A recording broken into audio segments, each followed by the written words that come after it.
नमस्कार मित्रांनो, मी वैभव चैतन्य auto care centre Nashik. आपलं चैतन्य ऑटो केअर सेंटर या यूट्यूब चॅनलवरती स्वागत आहे मित्रांनो. आज आपण ॲक्टिवा 3G या गाडीची सर्व्हिसिंग करणार आहोत. यामध्ये जनरली जे सर्व्हिसमध्ये पॉईंट्स येतात, जसं की washing, spark plug, air filter, carburettor, brake service, brake cables वगैरे, प्ले ॲडजस्ट, लाईट सिस्टमचं वगैरे, वायरिंग चेक, जनरली जे सर्व्हिसमध्ये येतं मित्रांनो, त्या सर्व गोष्टी आपण यामध्ये करणार आहोत. ठीक आहे. तर ह्या गाडीमध्ये प्रॉब्लेम असा होता की वॉबलिंगची समस्या येत होती कस्टमरला. तर बघू शकता आपण स्क्रीनवरती याच्या लिंकेजच्या बुशिंग या गेलेल्या आहेत. ठीक आहे मित्रांनो. तर आपण दोन्ही बुशिंग चेंज करणार आहे, ग्रे आणि ग्रीन कलरच्या.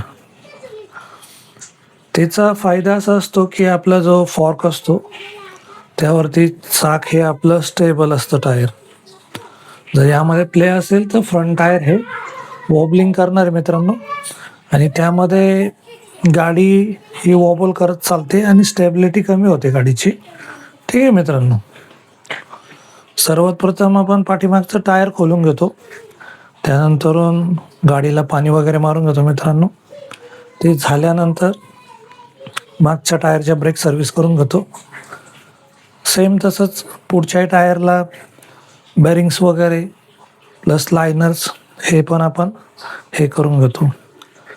लायनरचे लेदर जर चांगल्या क्वालिटीचे असतील मित्रांनो, हार्ड झालेलं नसेल तर आपण रफ करून रियूज करतो त्याचा. ठीक आहे. यामध्ये आपण स्पीडोमीटर पण चेक करून घेतो मित्रांनो. जसं की आता टायर खोललेलंच आहे तर स्पीडोमीटरचा गेअरही चेक केला जातो. ठीक आहे.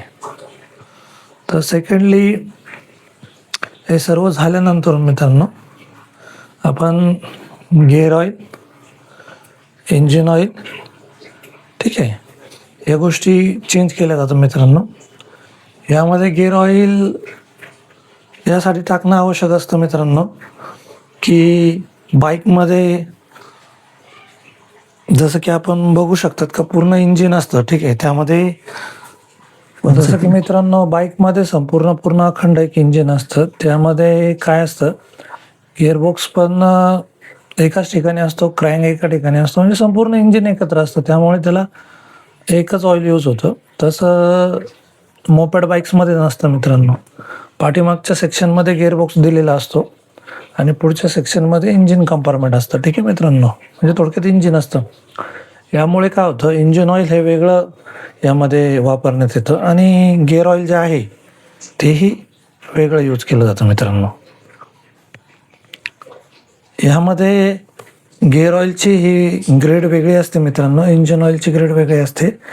इंजिन ऑइलमध्ये आपण 10-30 ऑइल यूज करतो मित्रांनो, SN ग्रेडमध्ये. ठीक आहे. हे झालं मित्रांनो आता इंजिन ऑइलचे रिलेटेड. ठीक आहे. त्यानंतर ना आपण स्पार्क प्लग चेक करूया. स्पार्क प्लगमध्ये आपण बघू शकताय की जास्त करून आपण NGKवरच जास्त भर देतो, कारण की त्याची क्वालिटी चांगली स्पार्कची आणि बिल्ड क्वालिटी पण चांगली असते मित्रांनो. ठीक आहे. त्यानंतर आपण स्पार्क प्लगचा गॅप चेक करूया मित्रांनो. गॅप हा मे बी 0.8 या 9 ठेवतो आपण. ज्याप्रमाणे इंजिनची CC असते प्लस सिलेंडर हेडची डिप्थ, जिथे आपलं कंबशन होतं, त्यानुसार आपण स्पार्क प्लगचा गॅप हा ॲडजस्ट करतो मित्रांनो. ठीक आहे. पण शक्यतो कंपनीने जो काही आपल्याला दिलेला आहे गॅप, आपण त्यावरच काम करतो आणि जास्त करून आपण कस्टमरला सजेस्ट करतो की जेन्युइन स्पार्क प्लगच यूज करण्यात यावा. त्याच्याने मायलेजवरती आपला चांगला फरक पडणार. ठीक आहे मित्रांनो. त्यानंतर आपण कार्बोरेटर क्लीन करून घेऊया. कार्बोरेटर क्लीन करण्याचं जो काही उद्दिष्ट असतो सर्व्हिसमध्ये, त्यामध्ये आपल्याला परफॉर्मन्स मिळतो, ॲव्हरेज मिळतं. ठीक आहे. आणि हँडलिंगला इझिली ऑपरेटिंग होते मित्रांनो. तुम्ही बघितलं असेल कार्बोरेटर भरपूर प्रमाणात खराब होतं. तो आता व्यवस्थित आपण पेट्रोलच्या मदतीने साफ करून घेऊया. ठीक आहे. त्यानंतरून त्यातले जे काही बारीक बारीक होल्स असतात पोर्ट्स ते पण आपण क्लीन करून घेऊया मित्रांनो.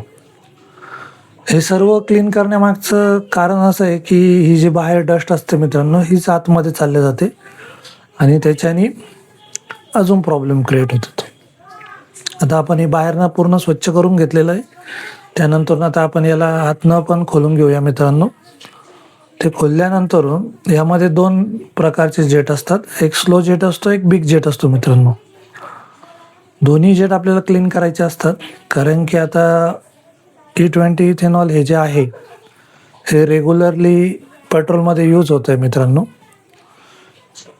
त्यामुळे असं बघण्यात येत आहे की जेट हे लवकर चोकअप होतात आणि त्यामुळे गाडी बंद पडणं, मिसिंग करणं यासारख्या समस्या उद्भवत आहेत.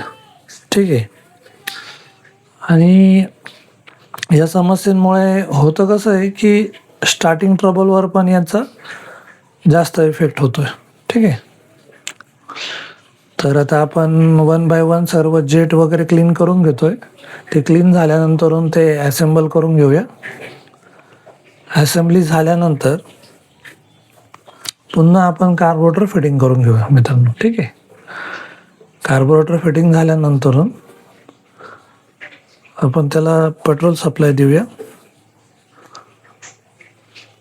आणि मित्रांनो फ्लोट पिन लावताना एक काळजी घ्यायची की फ्लोट हा दाबण्यात येऊ नये. फ्लोट जर दाबला तर ओव्हरफ्लोची लिकेजची समस्या सुरू होते. त्यामुळे फ्लोट लावताना केअरफुली तो लावावा.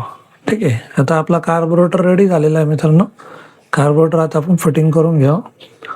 कार्बोरेटर फिटिंग करत असताना मित्रांनो जे त्याचे 8 नंबरचे बोल्ट असतात मित्रांनो त्याला ओव्हर टॉर्क देऊ नये कधी.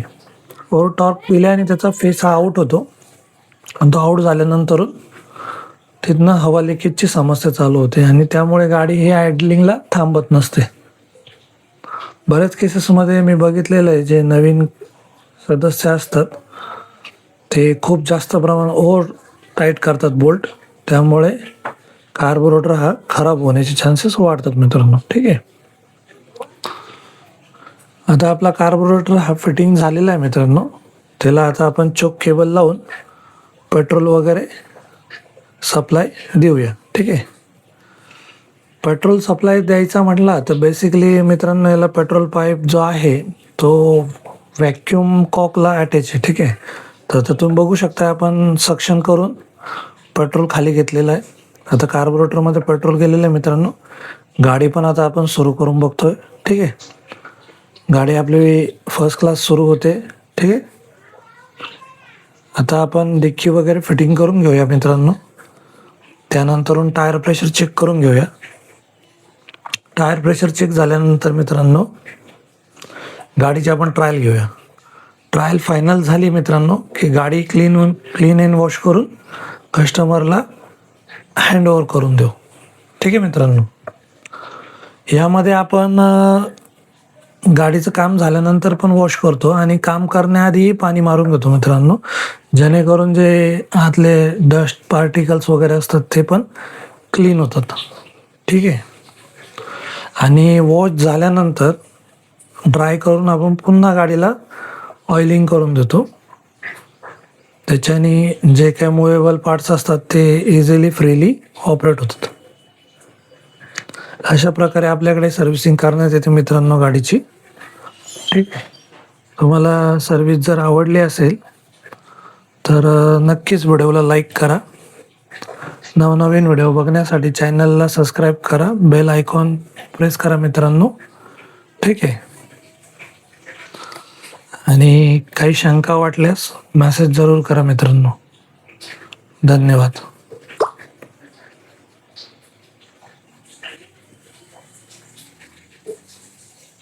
फायनली आपली गाडी ही रेडी झालेली आहे मित्रांनो. ठीक आहे. यानंतर आता कस्टमरला आपण कॉल बॅक करून गाडी हँडओव्हर करून देऊया. ओके. Take care.